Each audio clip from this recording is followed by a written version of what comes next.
Hey guys, this is Emmy Fisher back with Navy Nomad. As you can see, we are on Scorched Earth. I haven't been on Scorched Earth in a very long time. I've really become very fond of the center map.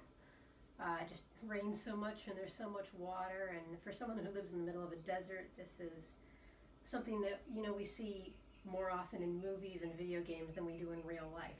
That being said, it finally rained yesterday after about I think it was about 3 months.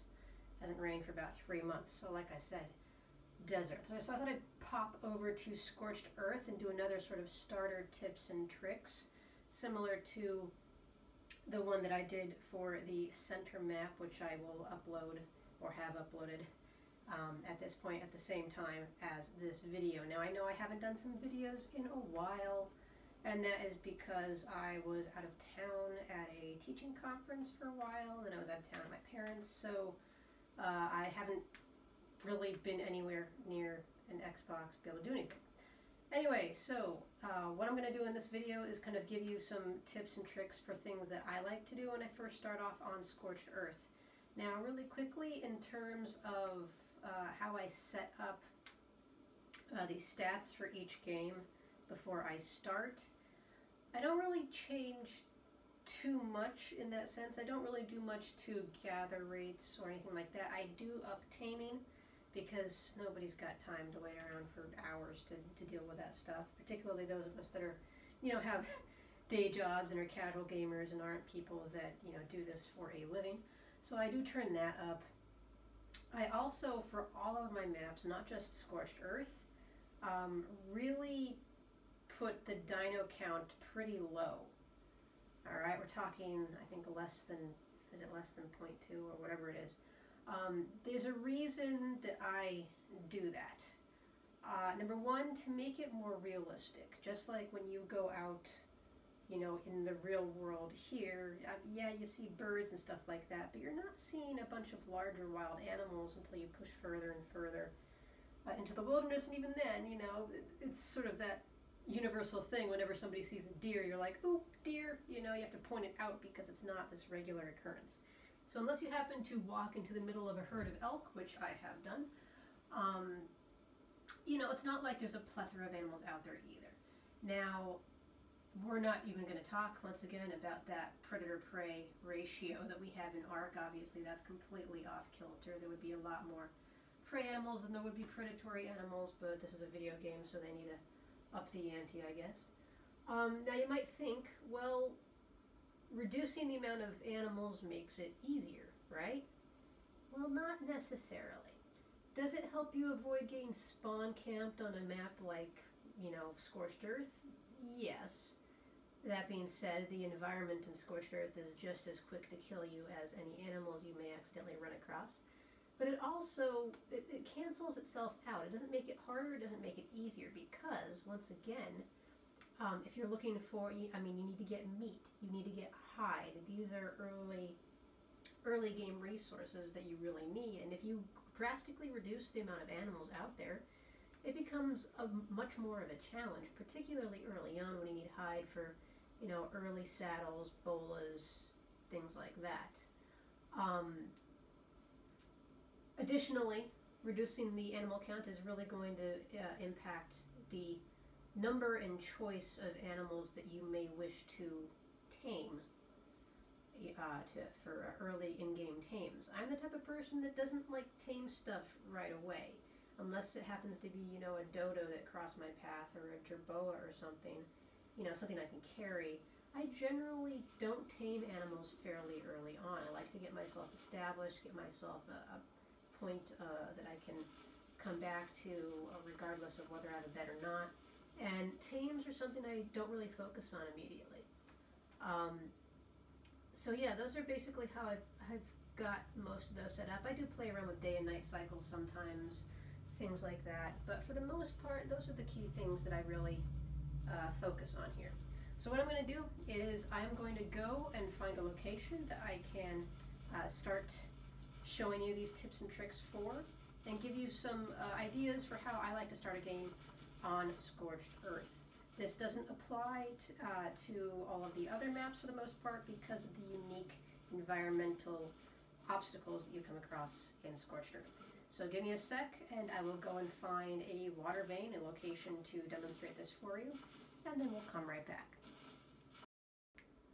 Alright, so here we are at our water vein. Now water veins come in a plethora of different areas, but they generally tend to be up higher on the sides of these sort of mountainous areas, etc. Sometimes they come in clusters.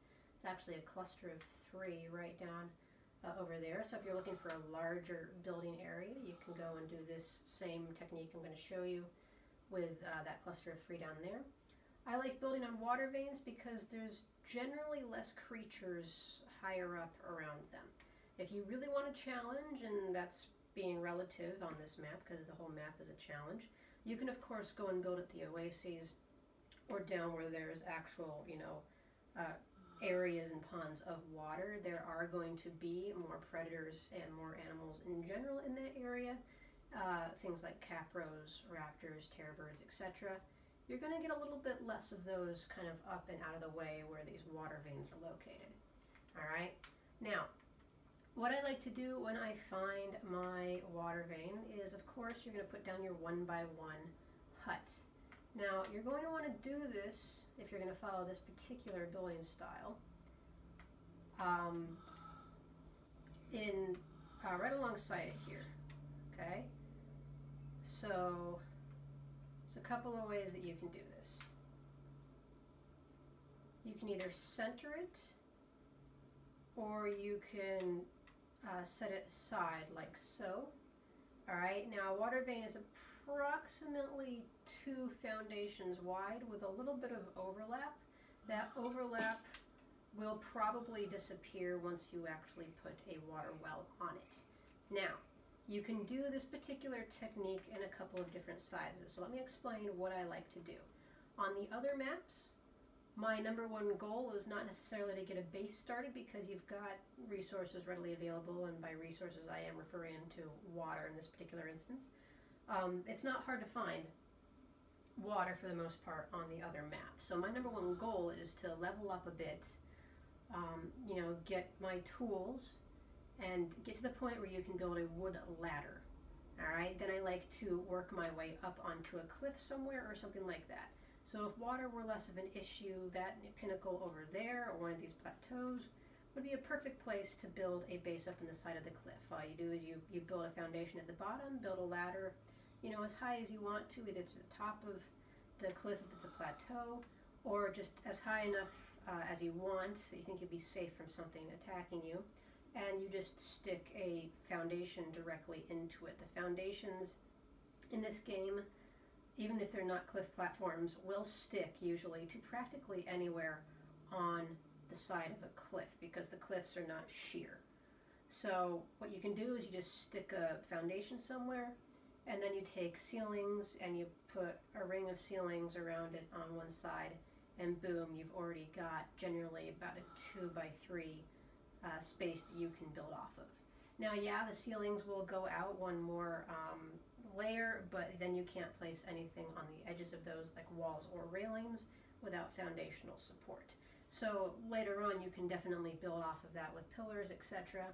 That gets a bit tricky in my opinion because you can't place pillars on a ceiling that's already there without it sticking up a little bit through the ceiling, and that just looks horrible to me. I can't stand it, so I just don't do that. But anyway, that's what I like to do on most maps. Obviously on Scorched Earth, you don't do that.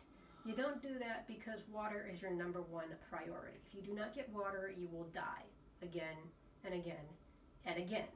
Particularly when you also throw in the wild animals to that mix, and it's just, spawn camp galore. What you want to do is you need to find your water source immediately, and preferably a water source that is generally safe from any animals around it.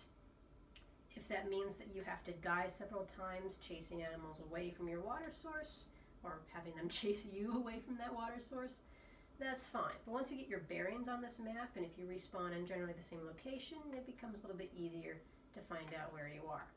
Now, what I like to do is I like to build a sort of Spanish hacienda or rancho style. Okay, this is going to be traditional architecture that the Spanish are going to bring over from Spain when they settled the New World. we're talking your sort of traditional hacienda mission architecture. Now, it's not going to be 100% completely accurate because, once again, arch build mechanics don't allow for things like arched stoneways or things like that that are all very distinctive of the Spanish colonial style. But, you know, we've got the adobe, so you're halfway there. Now, what you're going to do first off, of course, is you are going to build your 1x1 base.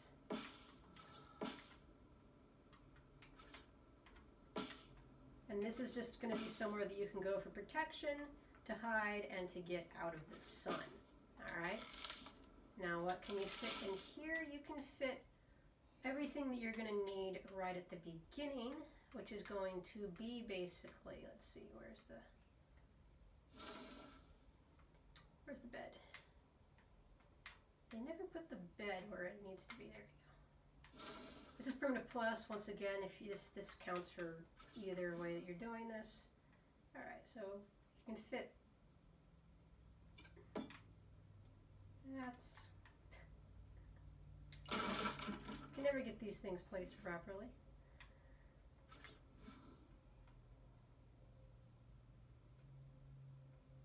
But in any case, you're going to be able to fit your bed and a storage box. Already got those. And your mortar and pestle. And that's really everything you need starting off in this, okay? Your bed, your storage box, your mortar and pestle. Alright, your campfire you can place outside on the ground somewhere. You're not going to want that inside your house because this map is just too darn hot. Kind of reminds me of real life. Alright, today I think it's supposed to be 103 degrees Fahrenheit. Not fun. There's a reason I'm inside. But anyway, that's your basic setup. Okay? Now what you do then is you expand this. Okay? Now, you want something relatively small, probably going to go for a 4x4. Alright? Spanish hacienda or rancho style is basically a large square or rectangular shape with walls all the way around it. And the house and the verandas and the stables and workshops are built in to the sides of the walls to create the sort of large box shape. It's rather reminiscent of some of the earlier Roman styles, Greek and Roman styles that you get. Of course, Spain partially colonized by Rome very, very early on, so maybe that has something to do with it. I don't know. Probably. But that's going to be your basic sort of idea. Now basically you're going to build this until you've got your basic square shape going on here. So here we've got a 5x5. Alright? 5x5 is about the smallest structure you're going to get to with the water well actually fitting fairly neatly inside it. Now this is a little bit offset, so I didn't do this quite as well as I possibly could have. Now some of that overlap will disappear once you get that water well in there. See that? That's how you can kind of clean up some of the edges of that water vein. And the water well comes fairly early on. It's going to require some materials, but once you get that, you can refill water skins, you can get morella tops to drink off of it, etc. So it's really, really great. Now what you do is you've already got your 1x1, but now you can expand at your leisure. Your next thing you're going to want to do once you get that basic shape down is you're going to want to build all the way around here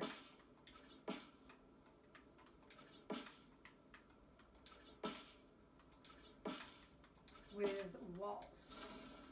This is going to drastically increase your living space and drastically increase your peace of mind, because now you've got a much larger area where you do not have to necessarily feel threatened by anything.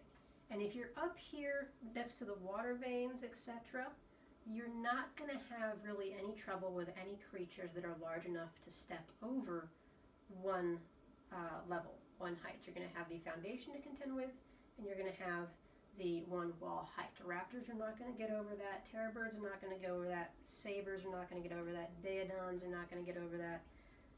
There's really nothing you have to worry about so much in that respect. Now, Argies, of course, can still get in there, but I don't really see too many Argies this far out. You get them closer to the bases of those mountains, so they're probably going to stay fairly far away from you. This is your basic shape. Now you've got your sort of basic fortress area. Your next step is to then expand your house. All right? So I'm going to go ahead and do that, and I'll come back to you when I've got that done. All right, so we've expanded our house. Once again, I like to build tiny and small.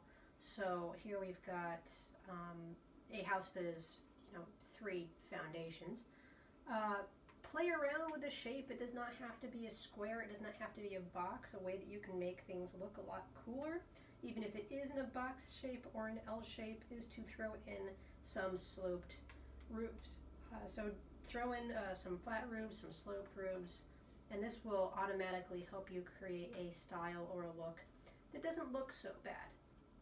It's also a very Roman thing to do. If you want to do Pueblo or Hacienda style, then you're going to have a lot more sort of flat roofed areas. You're going to use the roofs as additional workspace. So for example, here I could put ladder up the side of this, and I could have additional workspace up here. Maybe put my mortar and pestles up there, or any sort of additional storage. But here's the basic shape that I've created with some sloped roofs. And it's really great with the thatch, is you can build it really cheaply in thatch and play around with that. And then once you settle on something and you reach adobe levels, all you got to do is then replace the walls that are already in place. So we've got our entrance here. I like to have ceilings at least 2 high to give that illusion of space and more of an airy feel. In real life, of course, the hot air is going to rise to the top as well. If you're building something bigger and you want to throw in a second story, by all means feel free to do so. If you like building larger bases and you want to go full-on hacienda, you can do, 2 or 3 stories with the arched verandas and things like that. That sounds kind of fun, so maybe I'll do that. Once again, you can, I won't do it in this video, but I'll do it in a sort of historical build video in the future. Once again, you can fit all those basic things that you need, that bed, that box, mortar and pestle, into one foundation. That leaves us enough room here for a smithy and a forge. Should we want to stick it inside our house, we can also, of course, add on part of the courtyard or off to the side with a workshop area as well. So there's your basic sort of style. It's a 5 by 5, and basically what you're going to do is eventually you're going to replace everything that's in thatch with adobe. Now, you're not going to replace everything specifically. What I mean by that is that in order to create more courtyard space, once you start getting tames, and these are generally smaller tames, things like raptors, etc., you're going to want to get rid of some of these foundations. So what you're going to do instead is you're going to, along the side here, you're going to place a fence foundation, and then you're going to use fence support posts to then replace these and build walls along those. You're going to have to use a fence foundation first to get that snap point and delete a couple of things, and then you can eventually delete that fence foundation, but that's going to really open up this courtyard area. Now, generally what I like to do is on one side, usually off of the house here, I like to keep the foundations on that one side to create a sort of a covered, stable area. You don't need to wall it off completely because it's going to be inside this inner courtyard. It's going to be protected anyway. But, for example, this area here, 1, 2, 3, would be a great place for a sort of mini stable, and you can put you know, 3 small rideable tames in there, you know, 3 raptors, for example, and that's something that you could do as well. Raptors are really useful on this map. Now, you're going to want to keep your larger tames preferably outside of this circle. Now, here it's circle, square. If you build the square larger, which is what I usually do, you can always expand this further off to the side. So make it 6 wide, 7 wide, 8 wide, 9 wide, 10 wide, however large of a flat space you can conceivably do that, then by all means you can keep some of your larger tames inside. There is one major issue, and that is the Morellatops. The Morellatops is like the trike of this map, but it's so much better. I love Morellatops. They're not particularly slow. They can run a decent pace, and if you level up their stamina, they're awesome. They can carry a lot if you level up their weight, and once again, they can also not only act as a pack animal, but they've got that water capability. So once you get a water well, they can fill themselves up with water, that hump up of water, and you can use that to do long excursions wherever you need to, because you've got your water source right there. They also aren't bad in terms of defense. They're large enough that you're not going to get knocked off of them by a raptor, I believe. I've never had that happen to me, so I don't think that's a thing, but who knows. But you're going to be able to take out really anything that attacks you that's of a medium or small size. So raptors you can take out, scorpions, terror birds, carnos even, if you level it up enough. They're actually really great at defense, so they're a really great animal that you can take around with you. You are not going to fit them inside a courtyard, regardless of how big you build it, if you build a regular gate.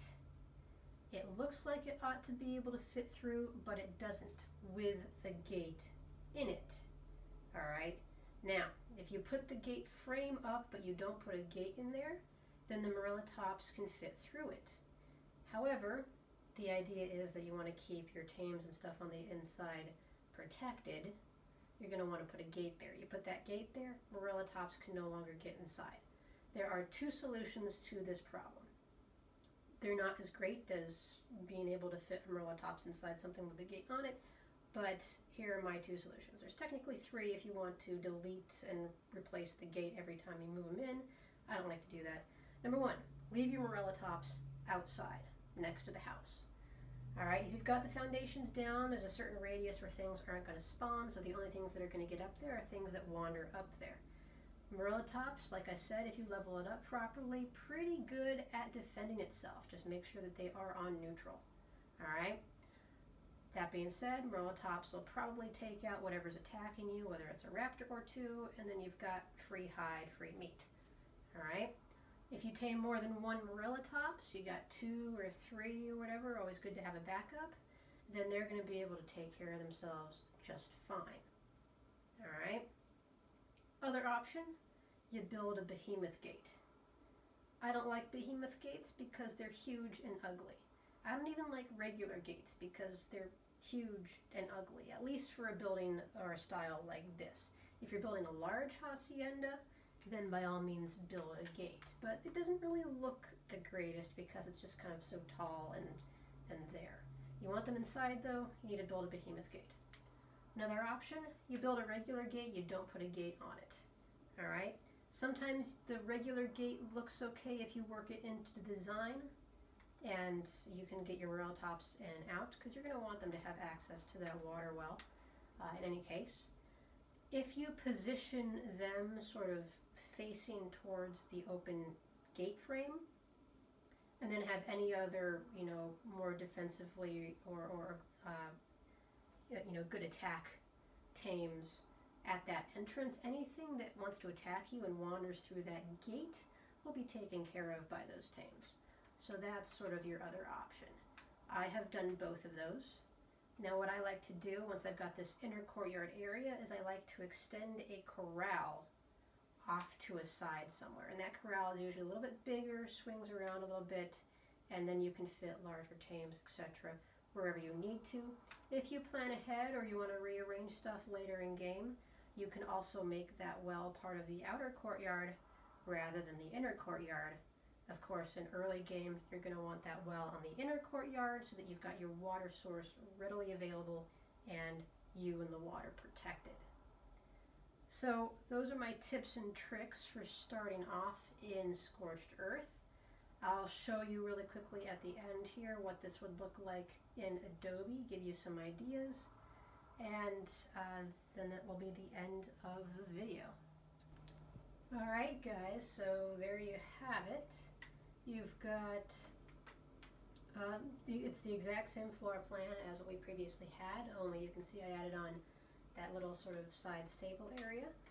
Alright, so what we did is you can see that I took out the foundations along this edge, and that edge up to the house, used the fence supports instead to create that outer wall that gives you more ground space. So you can fit a little bit more in here than you wanted to. Alright, here is your perfect sized garden area. Now if you want to actually make this into a greenhouse, you totally could. You could just use greenhouse walls on that. You could leave the fence, the foundations, the adobe foundations there if you wanted it up and out of the way. You could put, you know, ramps along the side, cover it with, you know, a classic sort of greenhouse glass if you wanted to. But if you don't mind waiting just a tiny bit longer for your crops, probably fine. Alright, you can play around with crop growth in the when you set up your game anyway. And you've got one for each of the 4 vegetables, and you got 2 over here for probably narco berries if you want to grow those, or maybe narco and mejo, whatever you want. And you've got all these set up. I love how they've got those flexible pipes in here now, because you can use those to connect to anything. Got your little campfire, got your preserving bin, got your feeding trough. You've got your campfire. I've made this so that you could fit 2 to 3 raptors in here if you wanted to. If you want to make it fancier and put like dividing fences and things like that, then this would fit 2 raptors. But you could squeeze 3 in there if you wanted. Made this little side area, you could put like little jerboas down there. These you can go up here. Because I actually walled off this up here, you could use this for more storage. You could use it for putting your workshop up here if you wanted. You could even make a little ramada if you wanted. Or, as I like to do, when I get my hands on some lamantrias, you just park them up here. And you could probably fit about 3 lamantrias here, and then you just jump off. You can either jump back down to the ground, or you've got the ladder to get up if you want to. So you can put your flyers up there because that's always good additional storage. But yeah, here's your basic little homestead. I guess this would count as a tiny build.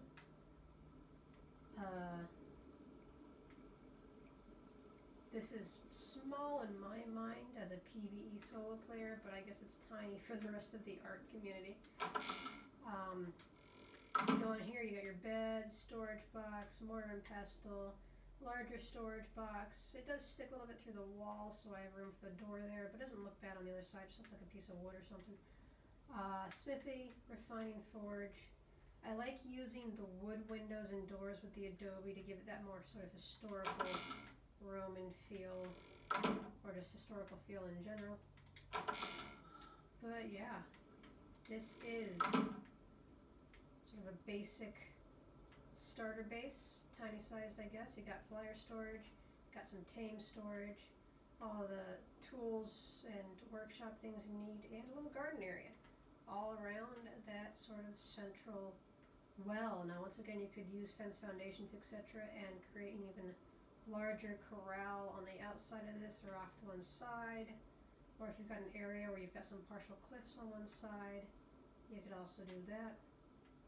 But there you have it. Basic Scorched Earth tiny homestead.